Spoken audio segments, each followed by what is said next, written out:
Greetings, friends. So I was listening to these British guys talk about free speech. I don't know who these guys are. The video was titled Andrew Doyle, Free Speech and Why It Matters on Modern Wisdom Podcast. So let's check it out.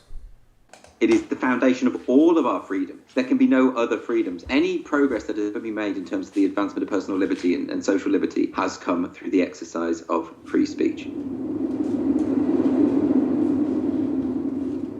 What is free speech? Is it the same as being able to say anything without repercussions?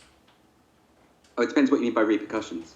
So if by repercussions you mean that the state can arrest you and lock you up, or fine you, or you can be harassed, threatened, intimidated, pushed out of your job, then no, those are not acceptable repercussions in a liberal society. But if you mean by repercussions, criticism, ridicule, that kind of thing, in other words, more speech in response to your speech, even protest in response to your speech, then of course you have absolutely no right, because when people protest against your form of speech, they're exercising their own free speech. So that is absolutely fine as well. Yeah, I think it's actually...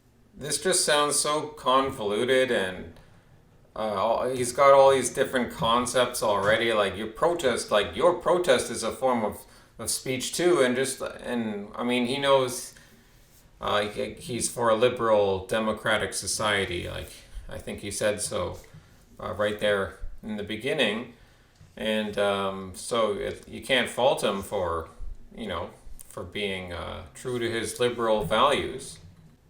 It's actually quite simple at this point, but this is a point that is missed all the time. It's really straightforward. In a liberal system, a liberal society, this is something that has been completely overlooked. Anyone should be able to say whatever they want, and then people are... He's right. You would be able to say whatever you want in a truly liberal society. What does that mean? Like you would be without consequences, or you would be with consequences? I mean, I guess that's the nuance. Later he admits, of course, but still, the question is about censorship and when and where to impose censorship. And later he's going to talk about how if you're not going to have a discussion in good faith, then I'll just block you. I won't pay you any attention. And that's all well and good, buddy, but what if they're coming to burn down your house? Like they don't want a debate either. So I'll just block you, and it's like, okay, well you're gonna be in physical trouble. When you hear particularly writers for The Guardian talking about how the thing is, when people talk about free speech, what they really mean is they want consequence-free speech. For a start, no one has ever said that. I mean, literally no one has ever said that. So this is an incredible... It's not even so much of a straw man. It's too insubstantial even to be made of straw. There's literally nobody who comes close. It's the invisible man, that. Yeah. It's the invisible man. Like no one has ever said that they want the right to say whatever they want without someone criticising them back. No one's ever said that. And if they have, then they're deranged, and we're talking about a fringe group of people. So that has to be put to rest, that overt lie. So no, free speech is the right to say whatever you want, and for people to say whatever they want back to you. Why does it matter? Because it is the bedrock of a liberal democracy. It is the foundation of all of our freedoms. There can be no other freedoms. Any progress that has ever been made in terms of the advancement of personal liberty and social liberty has come through the exercise of free speech. That's a bold statement. Free speech is the foundation of a liberal society. It's pretty important. I don't know though. I mean, what about private property and the legal system and all that other stuff? But I see where he's coming from.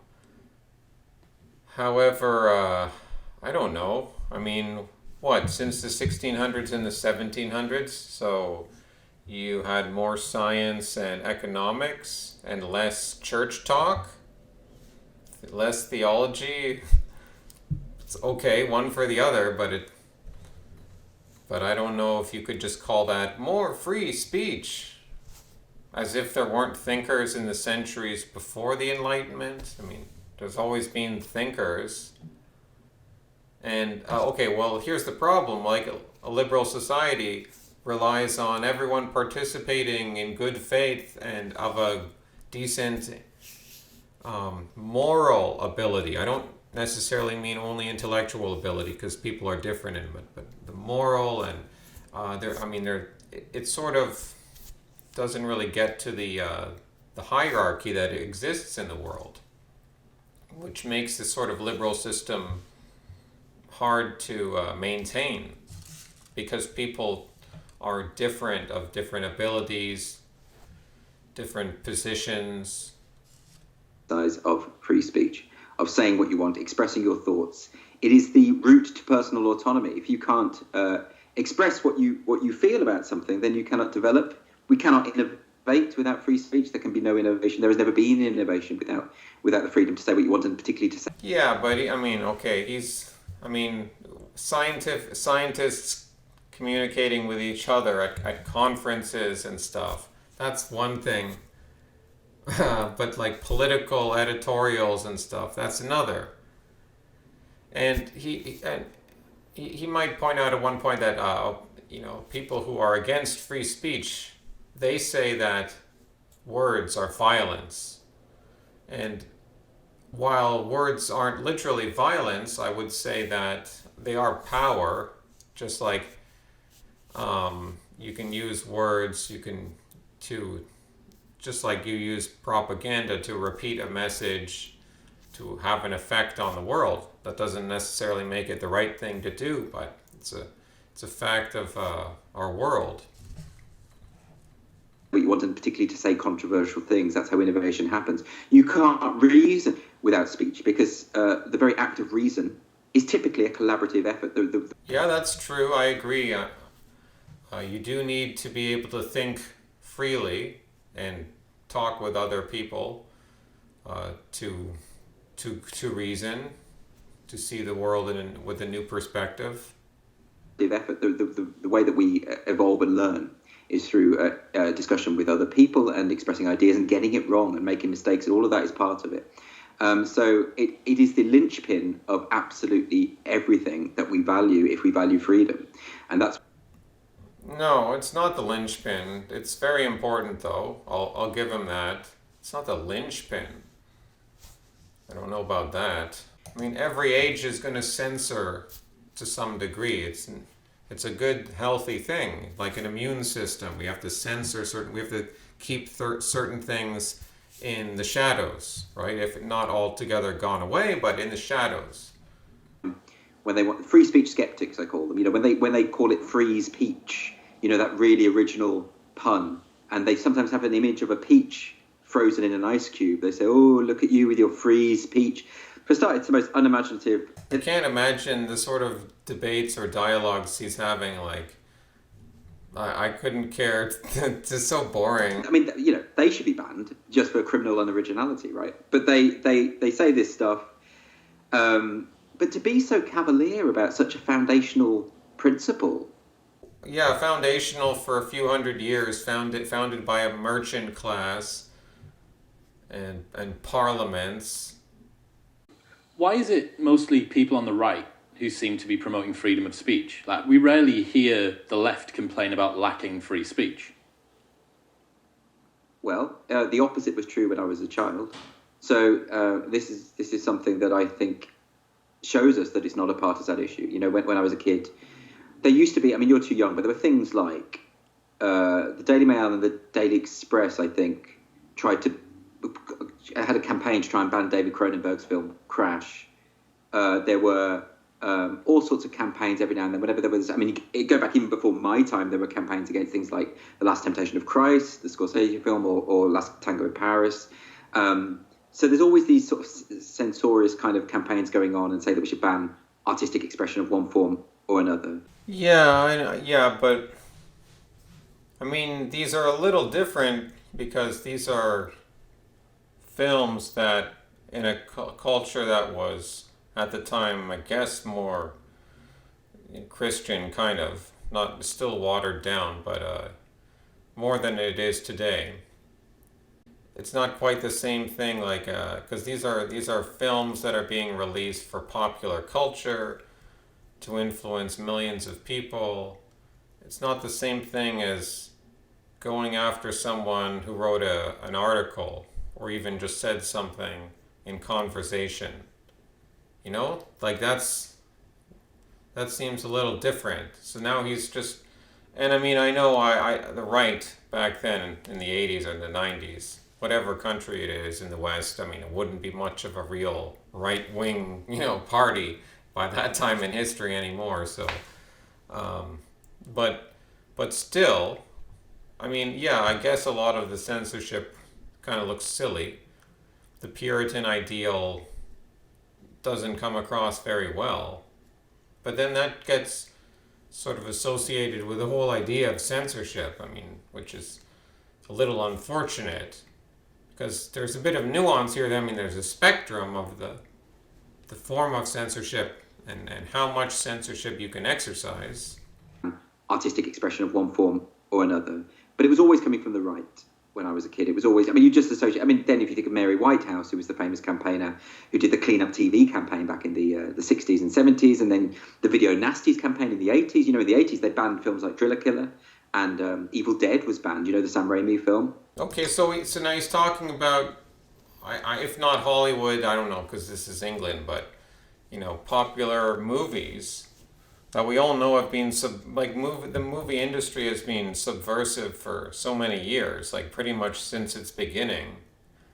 And so it's a weird sort of tact. Like he's not, I mean, he could find probably examples of people on the right doing a similar sort, I don't know, maybe, going after reporters or certain, writers and that. I'm sure you could find those examples, but it's weird to talk about these movies. And I don't know, I haven't seen all these movies and films, so maybe some of them, I'm not denying that a lot of the same lefty censorship, yeah, you did see that in supposedly coming from the right and culture. I just don't think they're really much of an actual right-wing culture, even back then.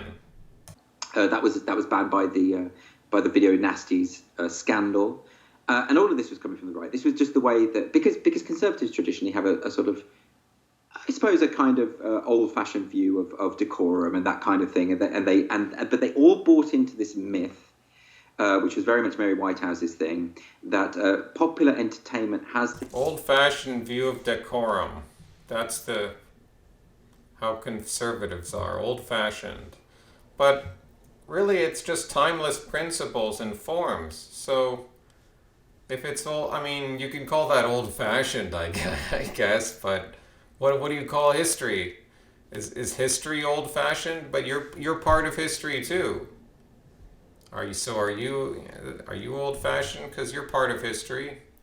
They all bought into this myth, which was very much Mary Whitehouse's thing, that popular entertainment has the capacity to corrupt the masses. And it was a kind of very snobbish idea that basically suggested that poor people were like robots who just do what they're... Well, there are lots of top-down campaigns to influence culture, popular culture, mass culture, get us to think certain things, behave in certain ways. Do what they they just see stuff and they react, okay? That exact philosophy and idea is now predominantly expressed by those on the left. It's a weird shift. It's difficult to determine when exactly it happened, but you'll notice that all calls for sort of artistic censorship or all criticism, which is saying, well, why hasn't this film got more diversity or representation, or why is this film sending a negative message about women or a negative message about gay people or whatever it might be. I see what he means. Like there would be conservative people back then saying, "Oh, well, this film has a slightly anti-Christian message," and or they're popularizing drug use or something, or they're popularizing having polyamorous relationships in a film, or just anything that's popularizing or not showing in a negative light family life, well, a good example would be like feminist movie, like the empowered woman. She leaves her husband and does her own thing, and succeeds, of course, in the movie.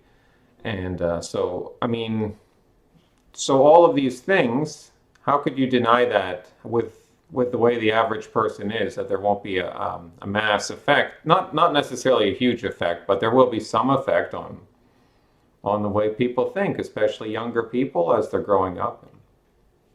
So, yeah. So in his liberal society, like he what foundation? I don't see what system does he have to say that oh well. I mean, it's just all like I don't understand how he's gonna make this work. I'm struggling to find the right words here, but it's just kind of it seems like it's an incoherent thing because he'll say, well, you shouldn't do this, you shouldn't do that, but it's what's it really resting on? When, of course, the role of art, it has absolutely nothing to do with messages or morality necessarily. Whoa, the role of art has nothing to do with messages of morality? Is he serious? Necessarily, not that art can't have a moral message if it wants to. Oh, okay, not if it wants to. Well, throughout history, obviously, it wanted to have it had an explicit message a lot of the time. Probably most of the time throughout history, it was religious art, because to be an artist was generally expensive and difficult. I mean, you know what I mean, like the ones that to get your art seen by any large number of people. But it always puts me off when it does. I find it quite rebarbative as a form. But this is now coming always from the Guardian, always from the New Statesman, always from the leftist publication. This is just where it is now. So yeah, he's fundamentally mistaken. We are constantly affected by the messages and the words and the ideas around us, including art, especially art, almost perhaps art because it deals with images and sounds and forms more than abstract ideas. For many people, art even more. So I don't know what he's thinking about. I mean, again, yes, there is the critical thinker. We can escape. We can, to a degree, we can, exercise logic. But that's not how most people are. This is just where it is now. This very haughty puritanical approach, this pearl clutching would be the... Yeah, I agree. There's something wrong with what the Puritans did to an extent. I think so. And the Puritan idea, maybe that comes back with prohibition in the 20s, prohibition of alcohol in the U.S., which fails. Fails to stop people from drinking. And then some people liken Puritanism to our current times with the Karen culture, especially with the C virus and all the like lockdowns, being proponents of these things, that being like a form of Puritanism. Like, oh, are you socially distancing? Oh, you're not. Are you wearing your mask? Oh, you're not. Like, you're not being a good member of your sect, because it is there's a religious or cult aspect to it. Because believe it or not, it doesn't matter what class you come from, everyone knows the difference between a joke and real life. And even if it were an outright instruction to behave badly, people do have agency. They do make decisions. They don't just do things because someone tells them. But this is a belief that we can't get over, because it's so ingrained now. It's everywhere. It comes down to even in Parliament. Whoa, buddy. Well, maybe in your class society, but outside your ethnicity and the class system, you're going to get other groups that they won't get the joke. They won't understand what language you're speaking. Or maybe they speak a little bit of your language, but they really don't understand the joke. And now you're in a lot of trouble. People have agency. People make their own decisions. Like all these idealistic things that we wish were true. It's like, well, yeah, people have some agency, but not really when it comes to forming their worldview. Well, I had enough of this, folks, so hasta luego, amigos.